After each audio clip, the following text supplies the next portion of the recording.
Welcome back viewers. शुरू करते हैं आज के प्रश्नों को।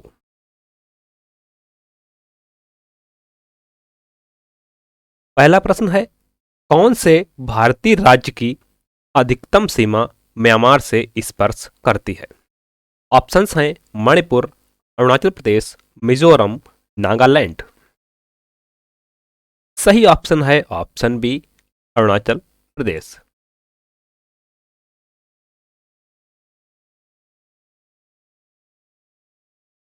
अरुणाचल प्रदेश राज्य की अधिकतम सीमा म्यांमार की सीमा से स्पर्श करती है। म्यांमार की सीमा को स्पर्श करने वाले अन्य राज्य नागालैंड, मणिपुर एवं मिजोरम हैं। प्रश्न नंबर 2, संसार के सर्वाधिक महत्वपूर्ण मत्स्य क्षेत्र उन क्षेत्रों में पाए जाते हैं जहां ऑप्शंस हैं उष्ण एवं शीत वायुमंडलीय धाराएं मिलती हैं, नदियां सागरों में प्रचुर मात्रा में ताजा जल प्रवाहित करती हैं, गर्म तथा शीत सागरीय धाराएं मिलती हैं, महाद्वीपीय शेल्फ तरंगित हैं। सही ऑप्शन है ऑप्शन सी, गर्म तथा शीत सागरीय धाराएं मिलती हैं। संसार के सर्वाधिक महत्वपूर्ण मत्स्य क्षेत्र उन क्षेत्रों में पाए जाते हैं जहां प्लैंकटन अधिक पाए जाते हैं। प्लैंकटन एक प्रकार के सूक्ष्म वनस्पति के अंश तथा सूक्ष्म जीव अंश को कहते हैं। प्लैंकटन गर्म धाराओं में गाढ़े सूप की भांति बहता है। जहां गर्म व शीत जलधाराएं आपस में मिलती हैं वहां यह प्रचुर मात्रा में पाया जाता है। इसके अलावा गर्म धाराओं में ऑक्सीजन मिली होती है, अतः ठंडी एवं गर्म जलधाराओं के मिलन स्थल पर मछली के विस्तृत भंडार मिलते हैं। प्रश्न नंबर 3, भारत में निम्नलिखित राज्यों में से किस राज्य का समुद्र तट सबसे लंबा है? ऑप्शंस हैं तमिलनाडु, आंध्र प्रदेश, गुजरात, केरल। सही ऑप्शन है ऑप्शन सी, गुजरात। भारत के गुजरात राज्य का समुद्र तट सबसे लंबा है। यह लंबाई लगभग 1200 किलोमीटर है।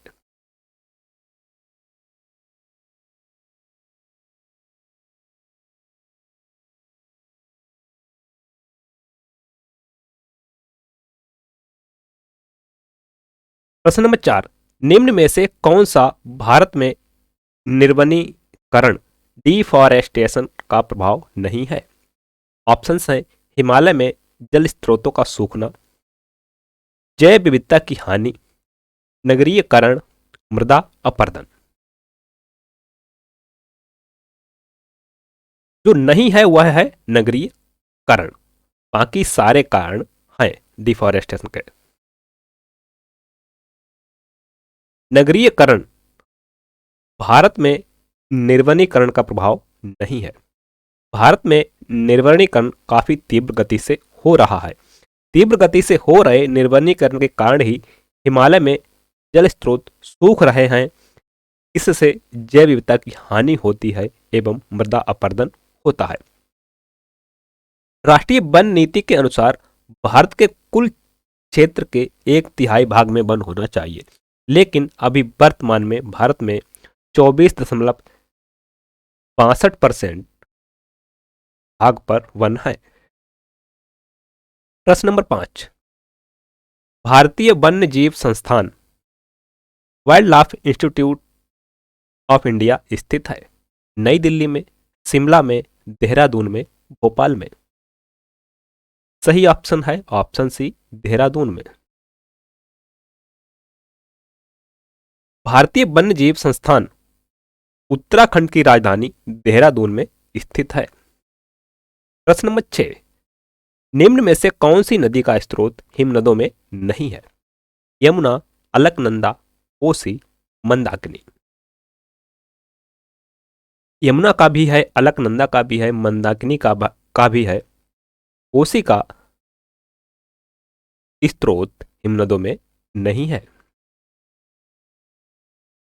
यमुना, अलकनंदा और मंदाकिनी नदी का स्रोत हिमनद है, जबकि कोसी नदी का स्रोत हिमनद नहीं है। अलकनंदा और मंदाकिनी नदी गंगोत्री के पास गोमुख हिमानी से निकलती हैं। यमुना नदी बंदर पूंछ के पश्चिमी ढाल पर स्थित यमुनोत्री हिमानी से निकलती है। कोसी नदी नेपाल में स्थित कोसाई थान चोटी के उत्तर से निकलती है। प्रश्न नंबर 7, निम्नलिखित में से कौन सा एक भारत में जनसंख्या वृद्धि का प्रतिफल नहीं है?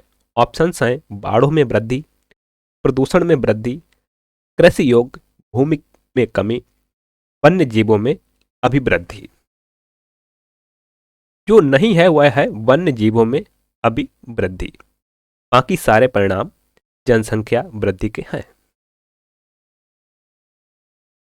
भारत में जनसंख्या की वृद्धि से कृषि योग्य भूमि में कमी आती है, प्रदूषण में वृद्धि हुई है और पर्यावरणीय संतुलन गड़बड़ा गया है। पर्यावरणीय संकट से बाढ़ों में वृद्धि हुई है। वन्य जीवों में अभिवृद्धि जनसंख्या वृद्धि का प्रतिफल नहीं है।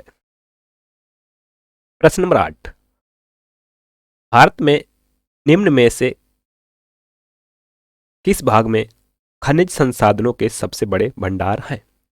पश्चिम में, दक्षिण में, उत्तर में, दक्षिण पूर्व में।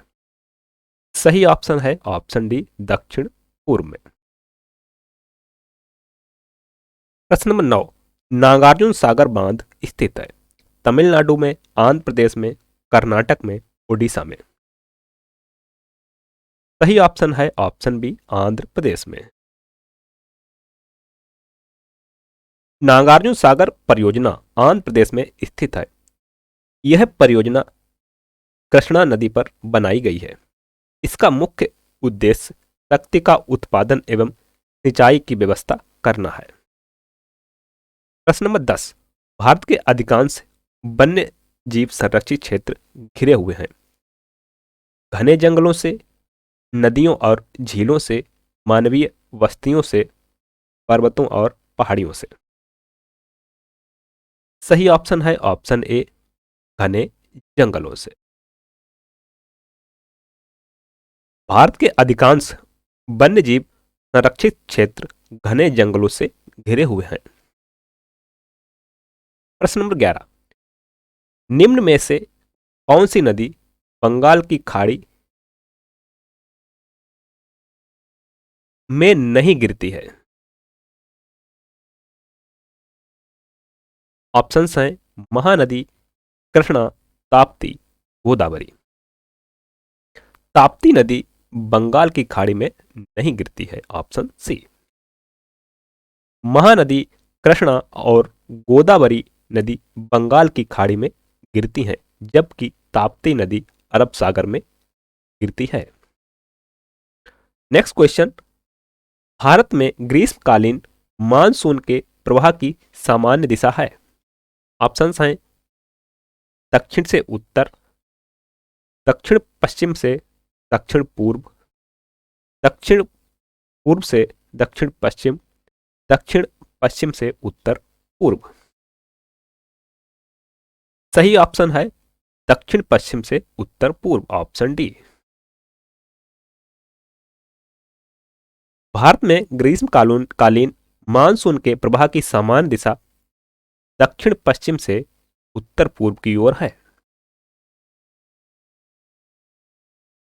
नेक्स्ट क्वेश्चन, भारत में सर्वाधिक जनसंख्या घनत्व संबंधित है औद्योगिक क्षेत्रों से, समुद्र तटीय मैदानों से, कम ऊंचाई युक्त पहाड़ियों से, समतल धरातलीय बनावट, उपजाऊ मिट्टियां और पानी की उपलब्धता वाले क्षेत्रों से। सही ऑप्शन है ऑप्शन ए, औद्योगिक क्षेत्रों से।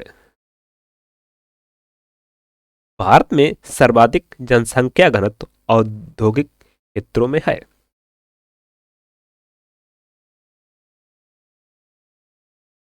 प्रश्न नंबर 14, लघु हिमालय स्थित है मध्य में ट्रांस हिमालय और महान हिमालय के, शिवालिक और महान हिमालय के, ट्रांस हिमालय और शिवालिक के मध्य में, शिवालिक और बाह्य हिमालय के। सही ऑप्शन है ऑप्शन बी, शिवालिक और महान हिमालय के। लघु हिमालय शिवालिक और महा हिमालय के मध्य स्थित है। प्रश्न नंबर 15, भारतीय सर्वेक्षण विभाग सर्वे ऑफ इंडिया का मुख्यालय स्थित है चंडीगढ़ में, हैदराबाद में, देहरादून में, नई दिल्ली में। सही ऑप्शन है ऑप्शन सी, देहरादून में। भारतीय सर्वेक्षण विभाग सर्वे ऑफ इंडिया का मुख्यालय देहरादून में स्थित है। प्रश्न नंबर 16, राष्ट्रपति किसे अपना त्यागपत्र सौंपता है? ऑप्शंस हैं प्रधानमंत्री, उपराष्ट्रपति, लोकसभा अध्यक्ष, मुख्य न्यायाधीश। सही ऑप्शन है ऑप्शन बी, उपराष्ट्रपति। राष्ट्रपति अपना त्यागपत्र उपराष्ट्रपति को सौंपता है। यदि उपराष्ट्रपति उपलब्ध ना हो तो सर्वोच्च न्यायालय के मुख्य न्यायाधीश को वह अपना त्यागपत्र सौंपता है। प्रश्न नंबर 17, निम्नलिखित में से कौन सा मौलिक अधिकार संविधान संशोधन के द्वारा मौलिक अधिकारों की सूची से हटा दिया गया? ऑप्शंस हैं शोषण के विरुद्ध अधिकार, धार्मिक स्वतंत्रता का अधिकार, संपत्ति का अधिकार, भाषण एवं वाक की स्वतंत्रता। सही ऑप्शन है ऑप्शन सी, संपत्ति का अधिकार। संपत्ति के अधिकार को 44th कॉन्स्टिट्यूशन अमेंडमेंट एक्ट के तहत जो हुआ था 1948 में के द्वारा मौलिक अधिकारों की सूची से निकाल दिया गया और अनुच्छेद 301 के तहत एक संवैधानिक अधिकार बना दिया गया। संविधान के भाग 3 के अनुच्छेद 12 से 35 तक मौलिक अधिकारों का वर्णन किया गया है। मूल संविधान में संपत्ति का अधिकार एक मौलिक अधिकार था, लेकिन 44वें संविधान संशोधन को 44वें संविधान संशोधन से समाप्त कर दिया गया है तथा अब यह अनुच्छेद 300 का के अनुसार एक विधिक अधिकार है। प्रश्न नंबर 18, विटामिन जो खट्टे फलों में पाया जाता है तथा चर्म को स्वस्थ रखने के लिए जरूरी होता है? Vitamin B, vitamin A, vitamin C, vitamin D. सही ऑप्शन है option C, vitamin C. Vitamin C खट्टे फलों में पाया जाता है। यह जल में विलेय होता है। यह नींबू, संतरा, आंवला, चीकू आदि में पाया जाता है। प्रश्न नंबर 19, संविधान के 42वें संशोधन द्वारा निम्नलिखित में से कौन सा सिद्धांत राज्य की नीति के निर्देशक तत्व में जोड़ा गया था? ऑप्शंस हैं पुरुष और स्त्री दोनों के लिए समान कार्य का समान वेतन, उद्योगों के प्रबंधन में कामगारों की सहभागिता, काम शिक्षा और सार्वजनिक सहायता पाने का अधिकार, श्रमिकों के लिए निर्वाह योग्य वेतन एवं काम की मानवीय दशाएं सुरक्षित करना। सही ऑप्शन है ऑप्शन बी, उद्योगों के प्रबंधन के कामगारों की सहभागिता।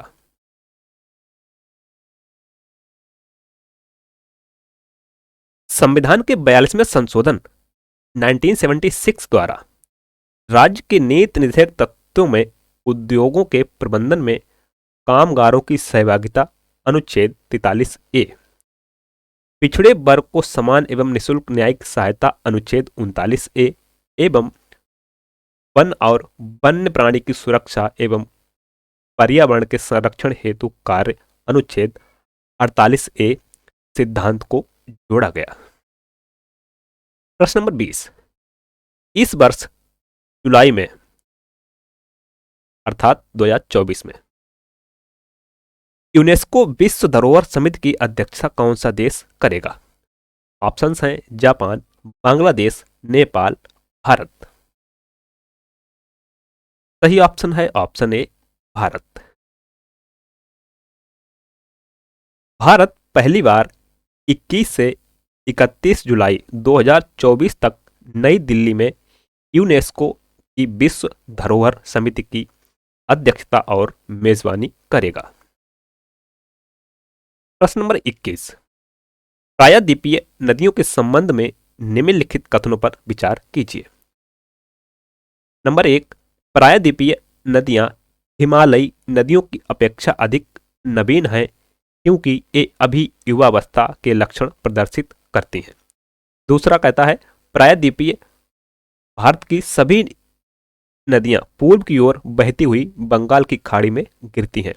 तीसरा है प्रायद्वीपीय भारत की नदियां मौसमी हैं। उपरोक्त कथनों में कौन सा से कथन सही है?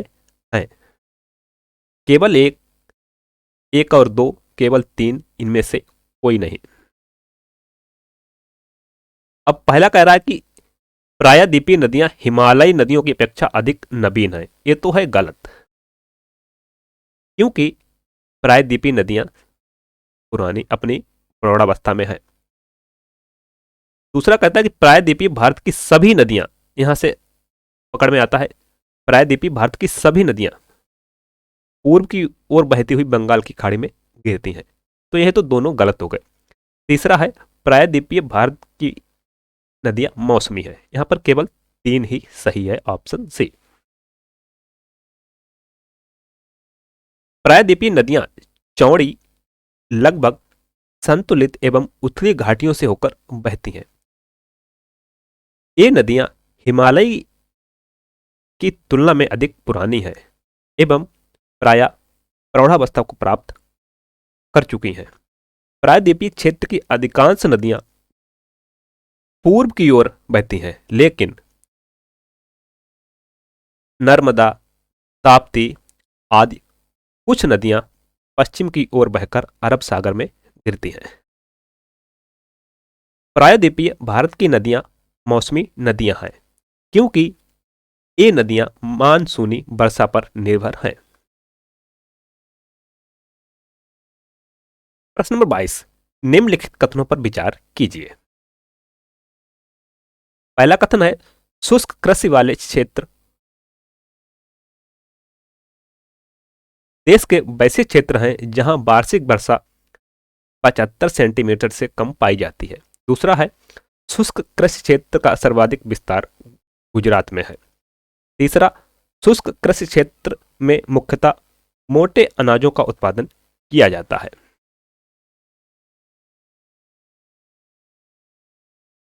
यहां पर कह रहा है उपरोक्त कथनों में से कौन से कथन सही हैं? तो यहां पर पहला सही है और तीसरा सही है। पहला तीसरा सी में।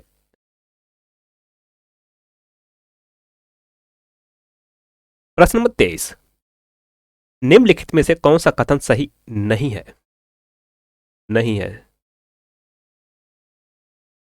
ए, राज्यसभा के सभी निर्वाचित सदस्यों का निर्वाचन राज्यों की विधानसभा से होता है। बी, भारत के संविधान में राज्यसभा के नामित सदस्य की मंत्री पद पर नियुक्ति का प्रावधान है।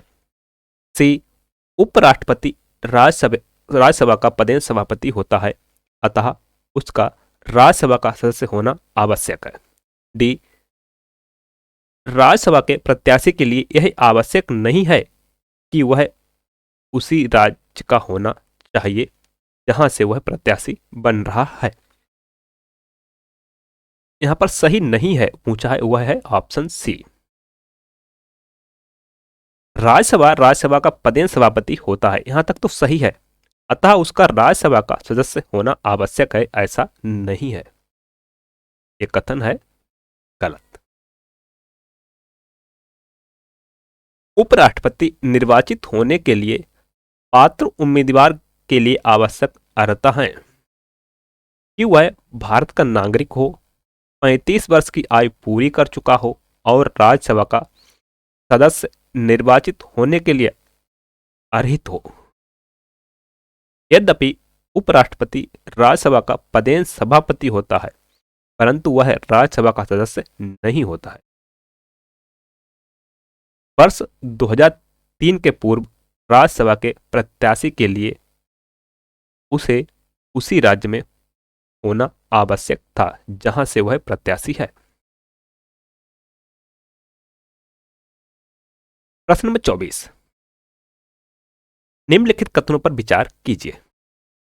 विधानसभा का की अध्यक्ष, यदि विधानसभा का की सदस्य नहीं रहती है तो अपना पद रिक्त कर देगी। दूसरा, जब कभी विधानसभा का विघटन किया जाता है तो अध्यक्ष पद को तुरंत रिक्त कर देगी। उपर्युक्त कथनों में से कौन सा से सही है? सही पूछा है यहां पर। तो यहां पर अगर सही की बात करें, वह केवल एक सही है, क्योंकि अध्यक्ष अपने पद को तुरंत रिक्त नहीं करता है जब कभी भी विधानसभा विघटित होती है। संविधान के अनुच्छेद 179 में विधानसभा अध्यक्ष तथा उपाध्यक्ष के पदों से पद त्याग तथा पद से हटाए जाने के संबंध में विशेष उपबंध किए गए हैं। विधानसभा अध्यक्ष 3 मामलों में अपना पद रिक्त करता है। पहला, यदि उसकी विधानसभा सदस्यता समाप्त हो जाए। दूसरा, वह उपाध्यक्ष को अपना त्यागपत्र दे सकता है। तीसरा, यदि विधानसभा के तत्कालीन समस्त सदस्यों के बहुमत से पारित संकल्प द्वारा अपने पद से हटाया जाए। किंतु जब कभी विधानसभा का विघटन किया जाता है तो अध्यक्ष तब तक अपने पद पर बना रहता है जब तक कि प्रोटेम स्पीकर का चुनाव नहीं होता। जब तक प्रोटेम स्पीकर का चुनाव नहीं होता। और प्रोटेम स्पीकर का जो कार्य होता है वह नवनिर्वाचित सदस्यों को शपथ दिलाना।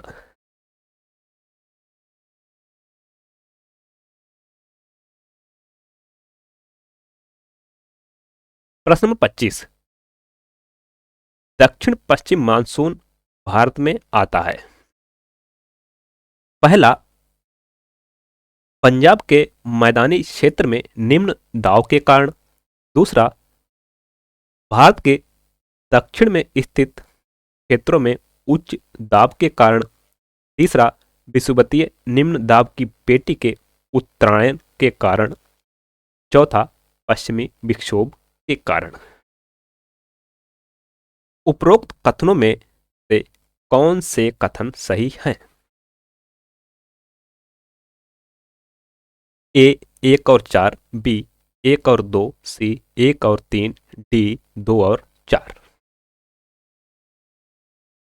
अब पहला तो कह रहा है सही।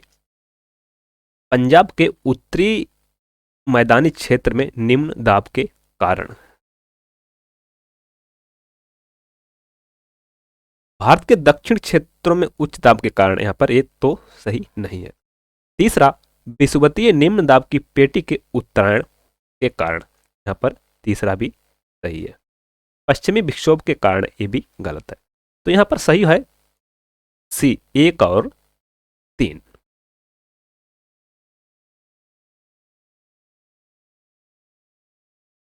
मई के महीने में उत्तर पश्चिमी मैदानों में तापमान के तेजी से बढ़ने के कारण निम्न वायु दाब की दशाएं और अधिक गहराने लगती हैं। जून के आरंभ में ये दशाएं इतनी शक्तिशाली हो जाती हैं कि वे हिंद महासागर से आने वाली दक्षिणी गोलार्ध की व्यापारिक पवनों को आकर्षित कर लेती हैं। ये दक्षिण पूर्वी व्यापारिक पवनें भूमध्य रेखा को पार करके बंगाल की खाड़ी और अरब सागर में प्रवेश कर जाती हैं, जहां ये भारत के ऊपर विद्यमान वायु परिसंचरण में मिल जाती हैं। भूमध्य रेखीय गर्म समुद्री धाराओं के ऊपर से गुजरने के कारण ये पवनें अपने साथ पर्याप्त मात्रा में आर्द्रता लाती हैं। भूमध्य रेखा को पार करके इनकी दिशा दक्षिण पश्चिमी हो जाती है।